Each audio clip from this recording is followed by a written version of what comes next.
Welcome to my classes. देखिए, हमारा जो टॉपिक चल रहा था दोस्तों, वो टॉपिक है आपका टेंस का टॉपिक चल रहा था। और टेंस में हम जो बात करेंगे, स्टार्टिंग से ही बात करेंगे क्योंकि शुरू होगा अभी हमारा टॉपिक। तो आपका पॉइंट नंबर 1 है आपका टेंस। टेंस किसे कहते हैं? सबसे बड़ी समस्या तो यही रहती है कि टेंस का डेफिनेशन ही पता नहीं होता है। तो हम बिल्कुल बेसिक से स्टार्ट करेंगे इस टॉपिक को। तो हम सबसे पहले बात करेंगे टेंस को हिंदी में क्या कहते हैं। तो हिंदी में हम इसको बोलते हैं काल, और काल को बोलते हैं समय, और समय को हम इंग्लिश में बोलते हैं टाइम। तो आपके पास पॉइंट नंबर 1, टेंस को हिंदी में कहते हैं काल, काल को बोलते हैं समय, और समय को बोलते हैं टाइम। तो अब ये आपको समझना है कि क्या टेंस और टाइम इन दोनों में कोई अंतर होता है या नहीं होता है। सबसे पहले समझने वाली बात ये होती है। तो आप देखिए कि जो टेंस है इसका डेफिनेशन आपको पता होगा, नहीं पता होगा तो मैं बताऊंगा अभी। और एक आपका टाइम है, इसका भी डेफिनेशन पता होगा, और अगर नहीं पता होगा तो वो भी हम आपको भी बता देते हैं। टेंस को टेंस का डेफिनेशन अगर मैं बात करूं तो टेंस का मतलब होता है form of the verb. Form of the verb होता है, इसका मतलब है क्रिया का प्रकार, क्रिया का रूप, कि क्रिया जो है वो कितने तरीके की होती है, उसको हम टेंस कहते हैं। इसके बाद हम बात करते हैं टाइम की। टाइम का मतलब होता है dear means of the verb. Means का मतलब होता है मीनिंग। तो मीन्स ऑफ द वर्ब, और means of the verb is called time. तो दो पॉइंट है आपके पास, टेंस और टाइम, दोनों में अंतर है। क्या अंतर है? टेंस बोले तो फॉर्म ऑफ द वर्ब, और टाइम बोले तो मीन्स ऑफ द वर्ब। तो form of the verb is called tense and means of the verb called is time. दोनों में अंतर है। एग्जाम्पल से समझते। सेंटेंस जैसे आपका मैं आपको कहूं, I am going to buy for.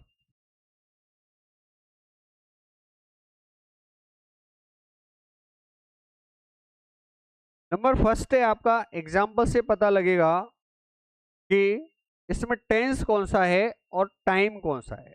तो आपको बताया है form of the verb, form है आपके पास एम, और फॉर्म के बाद इसका मीनिंग, इसका मीनिंग भी आपको निकालना पड़ेगा। तो ये फॉर्म जो है वो किस में यूज की जाती है, प्रेजेंट में, पास्ट में कि फ्यूचर में, किस में यूज की जाती है। इज एम आर कौन से टेंस में यूज करते हैं, प्रेजेंट में, पास्ट में, फ्यूचर में। तो प्रेजेंट में यूज करते हैं। इसका मतलब यह है कि इसके अंदर अगर मैं कहूं टेंस की, तो टेंस कौन सा है। रूप देखा, सीधा सीधा हमने एम देखा, और एम को देखते ही पहचान गए, अरे यार ये तो टेंस है। और टेंस है तो टेंस कौन सा है, इज एम आर कौन से टेंस में यूज किए जाते हैं, प्रेजेंट में। अब इसका अर्थ करते हैं, हिंदी अर्थ करिए, इसका क्या होगा। इसका हिंदी अर्थ करते हैं तो पता लगता है कि आई am going two by a new car tomorrow, मैं कल एक नई कार खरीदने जा रहा हूं। घटना के घटित होने का समय क्या है, उस पर आपको ध्यान करना। तो घटना के घटित होने का समय निकल गया, चल रहा है या आएगा। तो ना तो निकला है ना चल रहा है, क्योंकि कार कल खरीदी जाएगी। इसका मतलब यह है कि यहां मैं अगर आपसे कहूं कि इसमें जो टाइम है वो टाइम आपका रहेगा फ्यूचर। तो फ्यूचर टाइम है। ये इन दोनों में अंतर होता है। क्या अंतर हो गया, समझ में आ गया? फॉर्म ऑफ द वर्ब और मीन्स ऑफ द वर्ब। यहां हमने देखा टेंस कौन सा, प्रेजेंट, और यहां देखा हमने टाइम कौन सा, फ्यूचर। अब देखो एक एग्जांपल और देख लेते हैं। एग्जाम्पल है आपका Rajesh has completed his work. Rajesh has completed his work. अब आप यहां समझ लीजिए कि आपको दे रखा है यहां वर्ब के रूप में हैज, और अगर मैं आपसे बात करूं इसमें टेंस कौन सा है, तो हैज आपका यूज किया जाता है, हैज हैव किस में यूज किए जाते हैं, प्रेजेंट में। तो सीधा सीधा इसका फॉर्म देखा, इसका रूप देखा, तो हम इसमें पहुंच गए किसमें, प्रेजेंट में। तो आपका टेंस रहेगा प्रेजेंट। और अब हम इसका देखते हैं टाइम। टाइम का मतलब घटना के घटित होने का समय क्या है। तो Rajesh has completed his work, Rajesh अपना काम कर चुका है। तो काम तो हो गया, और काम होने का समय जो है वो निकल गया, और निकले हुए समय को हम क्या कहते हैं, पास्ट बोलते हैं। इसमें आपका क्या हो गया बेटा, बताएं। तो टेंस तो हो गया प्रेजेंट, और टाइम हो गया इसके अंदर पास्ट। तो ये इन दोनों में अंतर होता है। दोनों में क्या अंतर था अभी बताया था हमने। तो फॉर्म ऑफ द वर्ब और मीन्स ऑफ द वर्ब, इन दोनों का अंतर है। और ये दोनों के दोनों ही जो हैं वो वर्ब के ही पहलू हैं। इसके ऊपर ही डिपेंड करेंगे, एक इसका अर्थ निकाल देगा और एक इसका फॉर्म यानी कि इसका रूप निकाल देगा।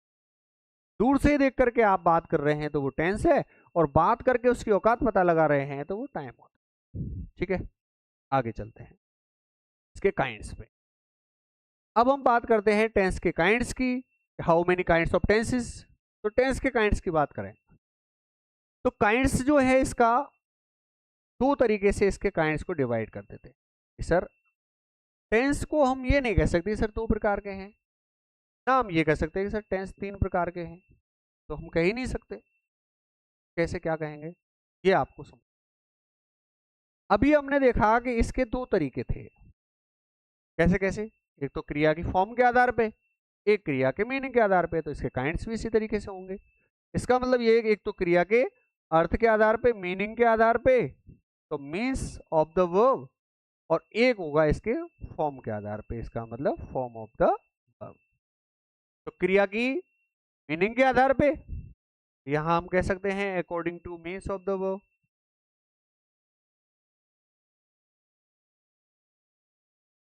Means of the. और हम इधर भी कह सकते हैं आपका according to form of the verb, to form the. ये आपका पॉइंट। तो मीनिंग के आधार पे कितने प्रकार के टेंस हैं और अर्थ के आधार पर कितने प्रकार के टेंस हैं, ये समझ सकते। सॉरी, फॉर्म के आधार पे कितने प्रकार के हैं। तो देखो, अगर मैं according to means of the verb बात करता हूं तो क्रिया जो आपके टेंस हैं उसके प्रकार होते हैं तीन। सीधा सीधा है, इसमें आपका पढ़ते आ रहे हैं हमेशा, प्रेजेंट है, पास्ट है, और प्रेजेंट हो गया, पास्ट हो गया, और फ्यूचर हो। अब बात करते हैं according to form of the verb की। इसका मतलब क्रिया की फॉर्म के आधार पर टेंस कितने प्रकार के होते हैं। तो देखो, थोड़ा सा समझने की बात है कि आपको कोई वर्ब दे रखी है, उसकी अगर फॉर्म्स दे रखी हैं, तो किसी वर्ब की कितनी फॉर्म हो सकती है, तो पांच फॉर्म हो सकती है। किसी भी वर्ब की पांच फॉर्म हो सकती है। मैं एक वर्ब लेता हूँ बस, गो। दूसरी वर्ब है हमारे पास, सेकंड फॉर्म इसका होता है वेंट, थर्ड फॉर्म इसका होता है गॉन, फोर्थ फॉर्म इसका होता है गोइंग, और फिफ्थ फॉर्म इसका होता है गो। हर वर्ब की ये पांच फॉर्म हो सकती है, और क्रिया की फॉर्म को ही क्या कहते हैं, टेंस के। इसका मतलब इसकी बात करूं तो इसका नाम क्या है वही टेंस है, इसका नाम क्या है वही टेंस है, इसका नाम क्या है वही टेंस है, इसका जो नाम है वही टेंस है, और इसका नाम, ये जितने भी रूप आपको दिख रहे हैं सारे के सारे टेंस है। ये टेंस है, ये टेंस है, ये भी टेंस है, ये भी टेंस है। और अब देखते हैं सर, ये जो है आपका मेन वर्ब का फर्स्ट फॉर्म, मेन वर्ब का सेकंड फॉर्म, मेन वर्ब का थर्ड फॉर्म, मेन वर्ब का फिफ्थ फॉर्म। गुड ईयर, ये first second third fourth fifth के नाम से नहीं जाने जाते, इनको हम एक नाम देते हैं। हर वर्ब की फॉर्म का एक नाम होता है, और वो नाम क्या होता है ये समझ लो। जैसे मेन वर्ब का फर्स्ट फॉर्म है तो इसका नाम होता है सर प्रेजेंट फॉर्म।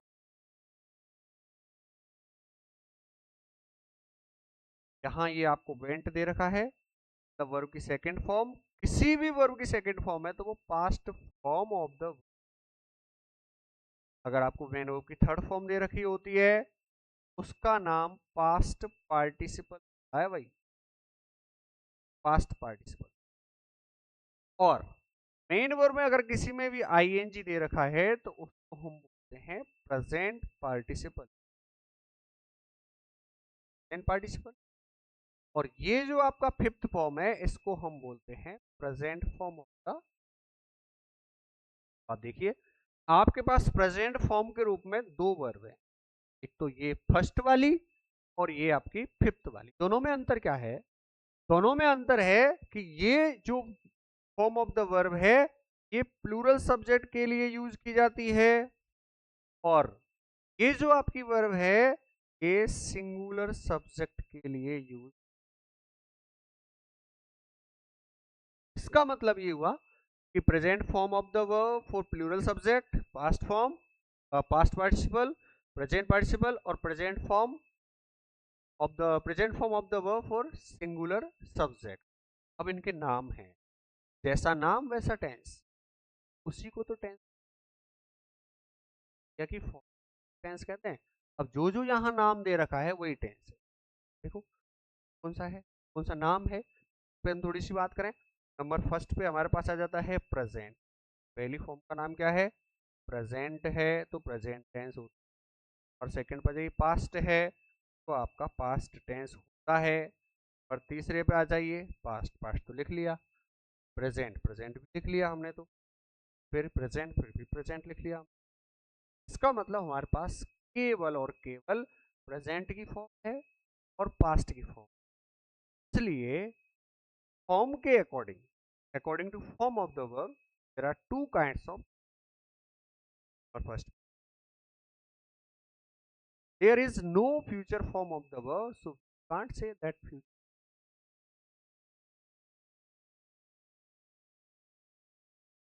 टेंस भी क्यों बोलते हैं? Because future is not a particular tense, future is a substitution, a temporary tense also. Substitution है, टेम्परेरी है, काम चला हुआ है। और जब हम इस काम चलाऊ के तौर पे पढ़ते हैं तो ये आपका मेन टेंस नहीं है। लेकिन थोड़ा सा ये है कि हम इसको जब हमारे प्रेजेंट या पास्ट टेंस पर किसी सेंटेंस का सेंस या मीनिंग नहीं निकलता है टाइम के अकॉर्डिंग, तो हमें फ्यूचर को टेंस बनाना पड़ता है। इसलिए हम क्या करते हैं कि टेंस बना। बेसिकली देखा जाए तो तीन प्रकार के टेंस हैं, और अगर या फिर आप ऐसे कह सकते हो इनको according to rules of the grammar, types of kinds of tenses according to meaning of the verb, according to form of the verb. There are three kinds of tenses according to the verb. There are two kinds of tenses according to form of the verb. Clear? अब आप समझ, थोड़ा सा वापस चलते हैं। इधर हो गए दो तीन, और इधर आपका पहला नंबर एंड का, और यहाँ आपका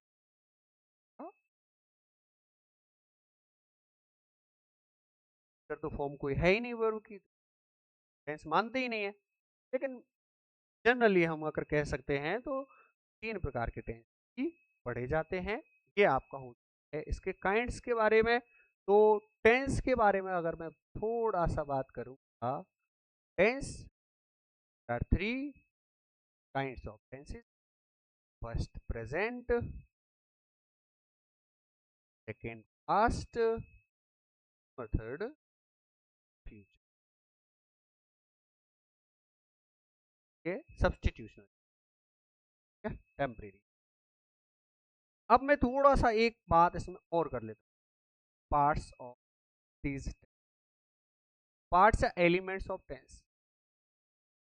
अब इनके एलिमेंट्स हैं नो टेंसेस, हर टेंस के चार चार हैं या इनके फर्स्ट फिनिट, और सेकेंड यस, और थर्ड परफेक्ट, परफेक्ट।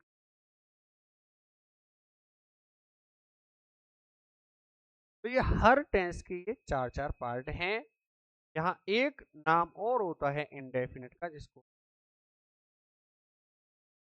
क्या सिंपल में और इंडेफिनिट में कोई अंतर होता है क्या? इंडेफिनिट और सिंपल दोनों में अंतर हो। क्या अंतर होता है ये यहां हम समझ। डिफरेंस बिटवीन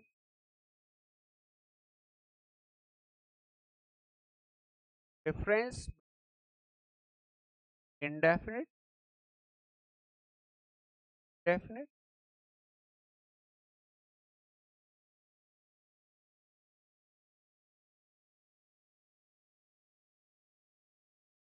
इंडेफिनिट और सिंपल टेंस में अंतर। क्या अंतर है क्या समझना। मैं एक सेंटेंस आपको लिखता हूं, आई वो टीचर, देयर इज आई, दो सेंटेंस। अब एक टेंस में आप आई टीच इंग्लिश, एक में लिखता हूं there lives Jaipur, lives in Jaipur. अब ये दो पॉइंट इधर, एक यहां एक। अब आप समझिए कि आपको एक चीज याद रखनी है कि अगर किसी सेंटेंस में be form of the verb दे रखी है, अगर किसी सेंटेंस में be form of the verb दे रखी है, और इस बी फॉर्म का मतलब होता है इज, एम, आर, और पास्ट हो was या, इनके साथ अगर मेन वर्ब की थर्ड फॉर्म हो जो पैसिव वॉइस में आता है, मेन वर्ब की फर्स्ट फॉर्म में आईएनजी हो जो कंटिन्यूअस, तो ये हेल्पिंग वर्ब है। और अगर is, am, are, was verb अकेला आया है, कोई मेन वर्ब इसके साथ यूज नहीं की गई है, ना तो मेन वर्ब होती ना हेल्पिंग वर्ब होती है, क्योंकि हेल्पिंग वर्ब इसलिए नहीं होगी क्योंकि इसके लिए पास मेन वर्ब है ही नहीं, किसकी हेल्प करेगी। और मेन वर्ब इसलिए नहीं है क्योंकि इसका कोई कार्य ही नहीं है, तो ये ना तो मेन वर्ब है ना ही ये हेल्पिंग वर्ब है। और जब बी फॉर्म आपका होने के लिए यूज किया जाता है या अकेली यूज की जाती है, तो उसको ना हम बोलते हैं हेल्पिंग वर्ब ना बोलते हैं मेन वर्ब। उस टाइम पे हम इस वर्ब को बोलते हैं लिंकिंग, क्या बोलते हैं वो, लिंकिंग वर्ब बोलते हैं।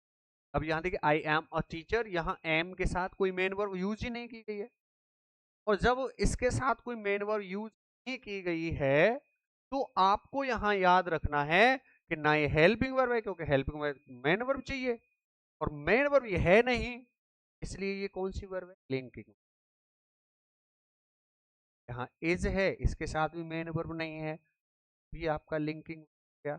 ये आपका मेन वर्ब है, ये आपका मेन वर्ब जिसमें आ रहा है आप समझ जाना, जिसके अंदर हेल्पिंग वर्ब के रूप में आ रही है डू डज डिड, तो वो इंडेफिनिट होता है। और जो लिंकिंग वर्ब यूज की गई है वो आपका सिंपल का हो आया कुछ। इसका मतलब ये दोनों सेंटेंसेस जो सिंपल के हैं और ये दोनों सेंटेंसेस जो आई एम आ रहा है, एम प्रेजेंट में यूज किया जाता है, इसलिए ये सेंटेंस आपका प्रेजेंट सिंपल का है। यहाँ पे इज आपका, तो ये भी प्रेजेंट सिंपल का है, मेन वर्ब का फर्स्ट फॉर्म है, मेन वर्ब का फर्स्ट फॉर्म है एस या एस है, तो ये आपका इंडेफिनिट। ये दोनों में अंतर होता है, सीधा सीधा अंतर है कि यदि किसी सेंटेंस में लिंकिंग वर्ब यूज की गई है तो वो सिंपल का होता है, और जिसमें मेन वर्ब आ रही है वो इंडेफिनिट का होता है। एमआर के साथ मेन वर्ब में अगर दे रखी हो तो मेन वर्ब की फर्स्ट फॉर्म में आईएनजी लगता है तो वो कंटिन्यूअस में चला जाएगा, जैसे I am going to Jaipur, तो एम के साथ गोइंग लग गया, वॉज गोइंग टू जयपुर। तो वॉज के साथ आईएनजी लग गया तो पास्ट कंटिन्यूअस में चला जाएगा। आई वॉज अ टीचर, मैं एक टीचर था, आई वॉज लगा तो ये पास्ट सिंपल में चला जाएगा। तो ये आपका होता है इंडेफिनेट और, ठीक है। तो ये अब आपको ये ध्यान रखना है कि हमेशा ही आप डायरेक्ट ही बोल दो ये प्रेजेंट इंडेफिनिट है या ये प्रेजेंट सिंपल है। प्रेजेंट सिंपल नहीं है भाई, ये प्रेजेंट सिंपल तब होगा जब बी आपका लिंकिंग वर्ब का काम करेगी, और लिंकिंग वर्ब अगर यूज हो रही है तो वो सिंपल का है, नहीं हो रही है, ठीक है। चलिए, तो ये आपके पॉइंट हो गए, काइंड्स ऑफ हो गया, इंडेफिनिट सिंपल में अंतर हो गया। अब एक सबसे बड़ी समस्या रहती है कि सर हमें क्या करना है कि हमें हिंदी सेंटेंसेस जो हैं उनकी पहचान समझ में नहीं आती है कि कौन सा टेंस, कौन सा सेंटेंस कौन से टेंस का है। सबसे बड़ी समस्या है हमारे यहाँ पे, ये नहीं बता पाते हैं स्टूडेंट कि सर ये जो आपका सेंटेंस है ये कौन से टेंस में। जैसे मैं आपको कहूँ टेंस है, आप है आ रहा है,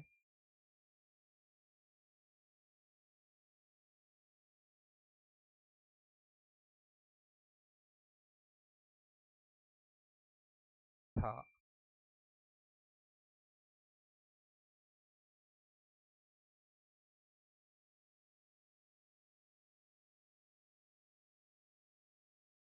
था। अब आप समझ लीजिए थोड़ा सा, यहाँ एक सेंटेंस हो लेते हैं, वह है, देखो अब ये कौन से टेंस का है, रहा रही रहे हैं आ रहा है, प्रेजेंट कंटिन्यूअस का हो जाएगा। अब यहाँ बच्चे क्या हैं, थोड़ा सा कंफ्यूज हो जाते हैं, गया था, जा चुका था, चुका है, ये समझ में आ गया, गया है और गया, थोड़ा सा कंफ्यूज है। इस कंफ्यूज थोड़ा सा अब हम जस्ट 2 मिनट में पहचान करना सीख लेंगे कि कौन से टेंस में क्या आता है। आपको अगर किसी सेंटेंस के अंदर, समझ लीजिए ये दे रखा है, मान के चलिए प्रेजेंट, अगर किसी सेंटेंस का अंत सेंटेंस के बिल्कुल लास्ट में है आ रहा है, है,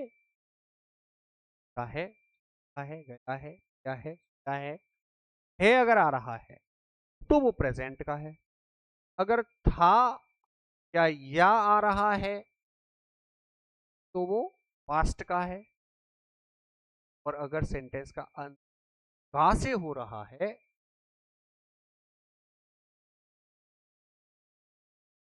अब इधर बात कर देंगे, अगर इस हा से, था से, गा से, इससे जस्ट पहले अगर ता आ रहा है, डेफिनेट। अगर रहा आ रहा है, रहा, रही, रहे, जो कुछ भी है आपका, अगर वो आ रहा है तो कॉन्टिन्यूअस का हो जाएगा। अगर चुका, चुकी, चुके या ये आ गया, फैक्ट का है। और ये आपका, अब हम बात करें, अगर आपको सेंटेंस में से रहा, रहे ये दे रखा है तो आपका वो परफेक्ट कंटिन्यूअस का। अब आ जाते हैं, यहीं लिखते हैं, रह गया था, सेंटेंस का अंत किस पे हो रहा है, था पे, था पे हो रहा है, इसका मतलब कौन सा टेंस है, था में किस में आ रहा है, था आपका हो गया पास्ट, पास्ट में कौन सा है। अब इधर पहचाने, था के जस्ट पहले क्या आ रहा है ये, या इनमें से किस में आ रहा है, या नहीं आ रहा, नहीं आ रहा, क्या आ रहा, इसका मतलब ये पास्ट का परफेक्ट है। सेंटेंस के लास्ट में क्या है आ रहा है, और है का मतलब कौन सा टेंस है, इसका मतलब ये पहले क्या आ रहा है, या, वैसे या ही ये किस आ रहा है, यही आ रहा है, परफेक्ट प्रेजेंट है। अब हमने जो पे बात कर, है आ रहा है मतलब प्रेजेंट है, रहा रही रहे आ रहा है मतलब प्रेजेंट को, सेंटेंस के लास्ट में या आ रहा है तो ये पास्ट है, या के जस्ट पहले कोई शब्द है नहीं तो हम इसको किस पास्ट इंडेफिनिट। था रहा है इसका मतलब पास्ट है। था के जस्ट पहले क्या आ रहा है, या ये। या ये किस में लिखा था हमने, चुका चुकी, और या ये इसमें था परफेक्ट। ये किस में, कौन से में चला जाएगा, पास्ट। ये क्या है, क्या आ रहा है ना, है किस में चले, प्रेजेंट। ठीक है, तो चुका आ रहा है तो परफेक्ट, प्रेजेंट क्या चाहिए, था आ रहा है, था किस में आएगा, पास्ट। था से पहले क्या आ रहा है, चुकी चुके में था, परफेक्ट, पास्ट परफेक्ट। क्या देखिए क्या है का मतलब प्रेजेंट, क्या का मतलब क्लियर है कि आपकी हो जाती है हिंदी पहचान। आगे का कॉन्सेप्ट जो है दोस्तों, आगे के कॉन्सेप्ट पे हम बात करेंगे, वो होगा आपका correct form of the tense का यूज।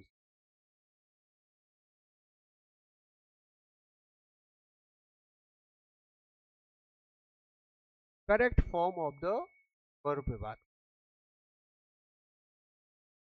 क्लास में